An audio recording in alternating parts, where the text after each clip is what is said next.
Now then, Happy Skipper has just walked up alongside. سعود آپ سے toss پہ بھی بات ہوئی تھی. آپ نے کہا, میں نے آپ سے کہا تھا کہ 2 ہی 50 ہیں. آپ نے کہا تھا کہ چپ ان کر رہا ہے مڈل آرڈر, بٹ اس چپ ان سے کچھ زیادہ ہی بہتر کھیل گیا جاسن. میں سمجھتا ہوں کہ اس کی لائف کی ون آف دا بیسٹ ناک ہوگی, اور جس کامنس کے ساتھ وہ کھیلا وہاں پہ, اور جس کنٹرول کے ساتھ وہ کھیل رہا تھا رائٹ فرام دا فرسٹ بال کے, اس کو پتہ تھا کہ وہ کیا کر رہا ہے, اس کا دماغ کام کر رہا تھا. دیٹ شوز کہ اس میں کتنا ٹیلنٹ ہے, کتنا اس میں ریزیلینس ہے, کہ وہ کتنا میچ کو لے کے جا سکتا ہے, اور ایک اچھی پروڈکٹ ہے پاکستان کا. دونوں ٹیمیں ایسا لگ رہا تھا کہ کوشش کریں کہ کون زیادہ غلطیاں کر سکتا ہے. دونوں ٹیمیں آتی تھیں میچ میں, پھر واپس تھوڑا سا دوسری ٹیم کو لے کر آتی تھیں. تبصرہ کریں اگر بولنگ کے اوپر, تو کیا آپ کو لگ رہا تھا آخری 5 اوور میں کافی رن دے دیے؟ دیکھیں, ہم لاسٹ اس میں تو اتنے رنس پڑ جاتے ہیں, لیکن میں سمجھتا ہوں کہ یہ 150 والی پچ تھی, اور ہمارے بالرس کی طرف سے ایک بہت اچھا ایفرٹ تھا. اتنے رنس تو بنتے ہیں میرے خیال سے, لیکن بیٹنگ پوائنٹ آف ویو سے میں اتنا زیادہ سیٹسفائی نہیں ہوں گا. ہم کچھ زیادہ غلطیاں کر رہے تھے, اور یہ اچھا فنش ہو سکتا تھا. لیکن یہ ہے کہ یہی وہ چیزیں ہوتی ہیں, لیکن ان دی اینڈ اگر آپ کے وننگ آپ جیت جاتے ہیں تو ساری چیزیں چھپ جاتی ہیں. لیکن ہم نے غلطیاں کی ہیں بیٹنگ میں. آئی تھنک یہ کریٹیکل ہوتا بھی ہے کہ اس کو اسیس کیا جائے. بٹ اس وقت پازیٹیوٹی کی بات کرتے ہیں. 4 میچز لگاتار جیتے ہیں.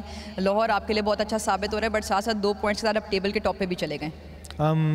جی بالکل, یہ ایک اچھی چیز ہوئی ہے. لاہور لیگ ہم بہت آؤٹ اسٹینڈنگ کھیلے ہیں لیکن اس میں بہت زیادہ جو ہے کریڈٹ بالرس کو جاتا ہے کہ انہوں نے جو بھی کنڈیشن ملی اس کو بہت اچھا یوٹیلائز کیا. ان کی طرف سے جو ایفرٹ آیا اس کی وجہ سے بیٹنگ والا کام بہت زیادہ آسان ہو گیا. میں سمجھتا ہوں کہ یہ پورا لاہور لیگ بالرس کے نام رہا. اور آخر میں جو 2 چینجز دیے اس میں آپ کو آئی تھنک تھوڑا سا بینچ اسٹرینتھ پہ بھی کانفیڈنس ملا ہوگا کہ اگر کہیں کوئی بڑا پلیئر نہ اویلیبل ہو تو وہ بھی پرفارم کر رہے ہیں. جی بالکل, وہ جو چینجز بھی دیے تو وہ انفارچونیٹ تھی کہ اس طرح والی نہیں کرنی تھی ہمیں. لیکن یہ ہے کہ بینچ اسٹرینتھ پہ بھی آپ کو بھروسہ ہونا چاہیے کہ کوئی بھی بڑے میچ میں آپ کو کوئی کھلانا پڑ جائے. چلیے سر, بہت بہت مبارک ہو. Congratulations going on top of the table, and we wish you the very best for your next games.